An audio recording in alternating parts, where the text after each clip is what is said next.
Hello दोस्तों, तो आज की इस वीडियो में मैं सोल लैंड 2 की आगे की नॉवल को कंटिन्यू करने वाली हूँ। और अगर आपने अभी तक इसके पिछले पार्ट को नहीं देखा है तो अगर आप लोगों ने मिस किया है तो एक बार देख लेना, वह सब चैनल पर अवेलेबल है, तो आप लोग वहाँ जाकर चेक करके देख लेना। तो इस एपिसोड की शुरुआत में हमें यूहाओ को दिखाया जाता है जो दाई लोली को कहता है, यंगर ब्रदर, क्या तुम कुछ एक्साइटिंग करना चाहोगे यूहाओ की।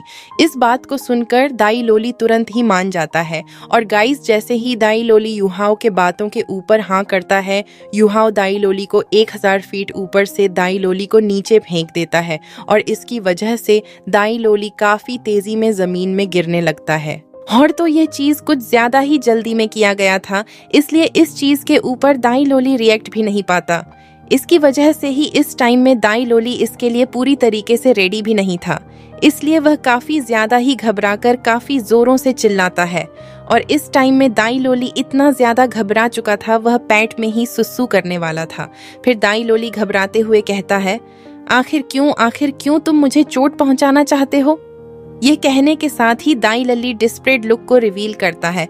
और गाइस अगर बात किया जाए तो उसने कभी भी नहीं सोचा था कि वह यहाँ पे इस तरीके से मरने वाला होगा।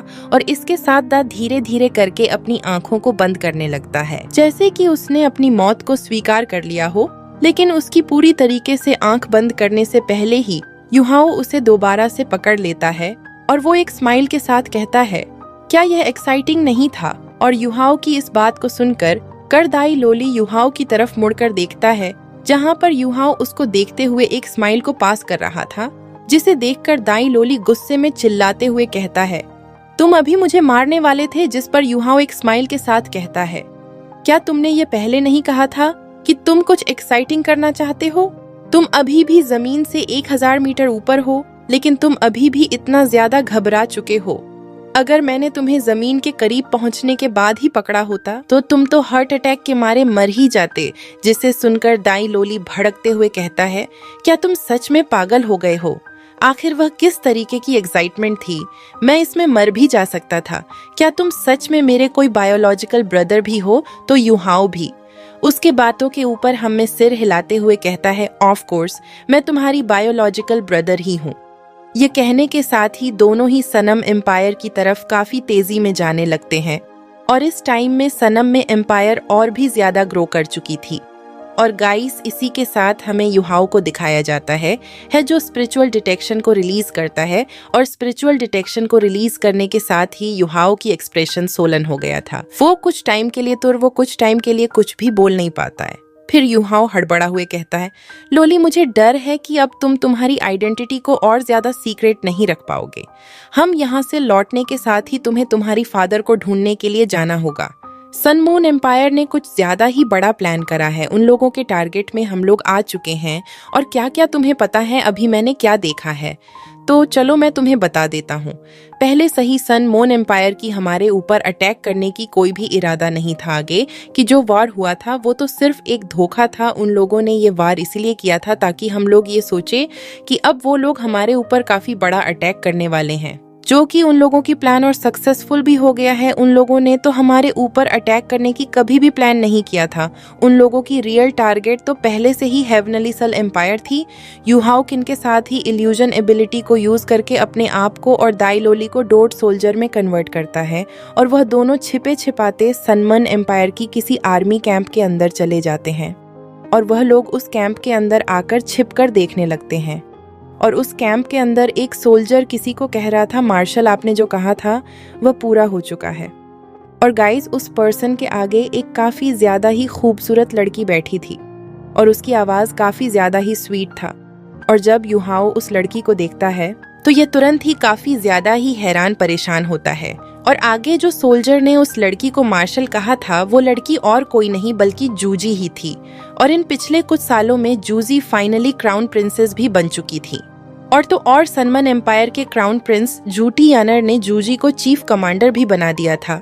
और अगर बात किया जाए तो जब जूटी एंड्रन ने पहली बार इस चीज को अनाउंस करा था तो वहां पर रहा हुआ सभी लोग इसे मजाक के रूप में ही देख रहे थे। वो लोग तो सिर्फ यही सोच रहे थे, आखिर भला क्राउन प्रिंस क्यों इतना छोटी लड़की को कमांडर की पोजीशन देगा। लेकिन बाद में जाकर उन सभी को यह जानकर काफी हैरानी होती है जूतिया रन पूरी तरीके से सीरियस था। जूती यान रन ने कभी भी जूजी के ऊपर डाउट नहीं करा था और इसका मतलब ये है जूतिया नन के लिए जूजी सबसे ज्यादा ट्रस्टेड पर्सन है। अगर हम लोग पास्ट की बात किया जाए तो कुछ सालों पहले जूजी नहीं होती तो उस टाइम में जूतिया रन को किसी ने मार चुका होता और काफी सालों से जूजी हमेशा जूतिया रन के आसपास ही रहा करती थी।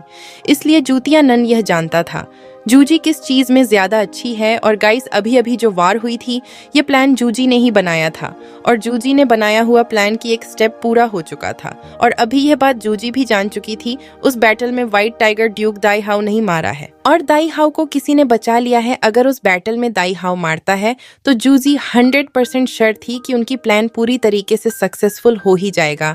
लेकिन वैसे तो अभी प्लान की फर्स्ट स्टेप कंप्लीट हो चुका है लेकिन फिर भी अभी तक दाई हाउ नहीं मरा था।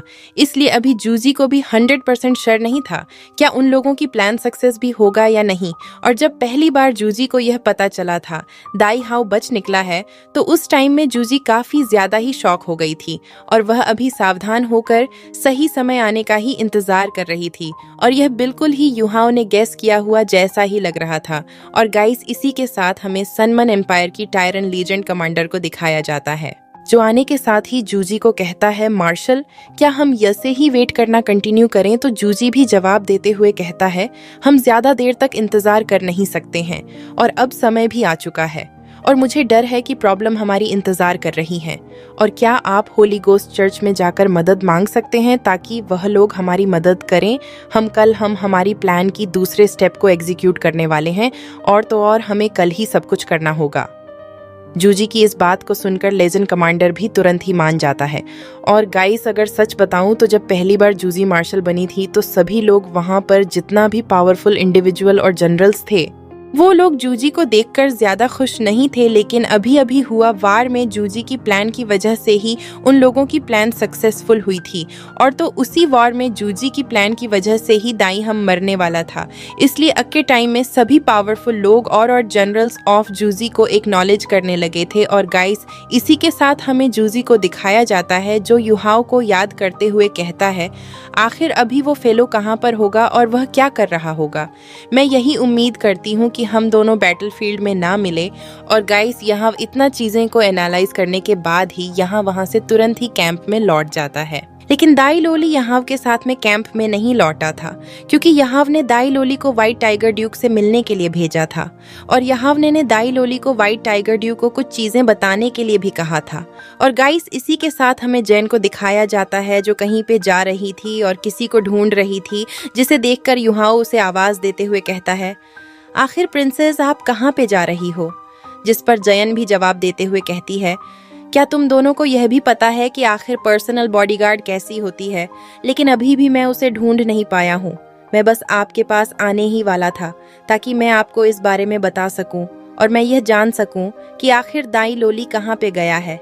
युहाओ की इस बात को सुनकर जयन परेशान और शॉक्ड होकर कहती है क्या दाई लली डिसअपियर्ड लोली साथ में डिनर कर रहे थे लेकिन उसके कुछ टाइम के बाद मुझे भी नहीं पता है आखिर वह कहाँ पे चला गया। और जब वह वहां से गया था तो उसने मुझे कुछ भी नहीं बताया था और तभी से वह यहाँ पर बिल्कुल भी लौट कर नहीं आया है। और तो रबी सिटी के गेट्स भी बंद है। पता नहीं आखिरकार वह कहाँ पे गया होगा। वो लोग तो ऐसे की बात कर रहे थे लेकिन तभी हमें अलर्ट सिस्टम बजने की आवाज सुनाई देती है जिसे सुनकर युहाओ और जयन दोनों ही समझ जाते हैं दोबारा से एनिमी ने अटैक कर दिया है। और इसी के साथ युहाओ जयन को मिलिट्री हेडक्वार्टर में फॉलो करता है और वहां से झुंड मीटिंग करने के लिए चली जाती है। जबकि इस तरफ युहाओ समझ जाता है दाई लोली ने सक्सेसफुली व्हाइट टाइगर ड्यू को सभी चीजों के बारे में बता दिया है। इसी की वजह से ही अभी मीटिंग हुआ है। और गाइस युहाओ की ये सोचने के साथ ही इसके कुछ टाइम के बाद में हमें मीटिंग ओवर होती है। और मीटिंग ओवर होने के कुछ टाइम के बाद जयन शांत होकर बाहर आकर कहती है हमें एनिमी ने अटैक नहीं करा है। व्हाइट टाइगर ड्यूक एक प्लान के साथ यहाँ पे आ गए थे और उन्होंने बताया था कि हम मिंगो माउंटेन रेंज के ऊपर काउंटर अटैक करने वाले हैं। और गाइस इस चीज को सुनकर युहाओ कुछ ज्यादा ही हैरान होता है और वह सोचता है सच में व्हाइट टाइगर ड्यूक एम्पायर के हीरो कहलाने के लायक है। देखकर ऐसा लगता है व्हाइट टाइगर ड्यूक भी काफी ज्यादा ही समझदार है। अभी के लिए यह चॉइस काफी ज्यादा ही स्टेबल है। और फिर वह अपने आप को पूछता है कि क्या अगर मैं उसकी जगह में मार्शल होता तो क्या मैं उसकी तरह डिसीजन बना पाता। और गाइस, किसी के साथ हमें यहाँ को दिखाया जाता है जो जयन को कहता है कि कमांडर में जाकर सिचुएशन को एनालाइज करके आता हूँ। तो जयन भी कहती है क्या तुम फ्रंट लाइन में जाने की कोशिश कर रहे हो, ये कुछ ज़्यादा ही डेंजरस है। तो युहाओं भी जवाब देते हुए कहता है मैं सिर्फ दूर से ही देखने के लिए जा रहा हूँ, इसलिए यह कुछ भी डेंजरस नहीं होगा, आप चिंता मत करिए। और क्या आप भूल गए कि मैं भी 100 मास्टर हूँ, इसीलिए आपको मेरे लिए चिंता करने की कोई भी ज़रूरत नहीं है। मैं बस देख कर आता हूँ, इसलिए आपको मेरे लिए चिंता करने की कोई भी ज़रूरत नहीं है। मैं बस वहाँ पर जाकर दूर से देखकर जल्दी से आपके पास आ जाऊँगा। और इसी के साथ हमारा एपिसोड यहीं पर एंड हो जाता है। यदि अगर आप लोगों को वीडियो अच्छा लगा हो तो प्लीज़ वीडियो को लाइक करके चैनल को सब्सक्राइब ज़रूर कर लेना।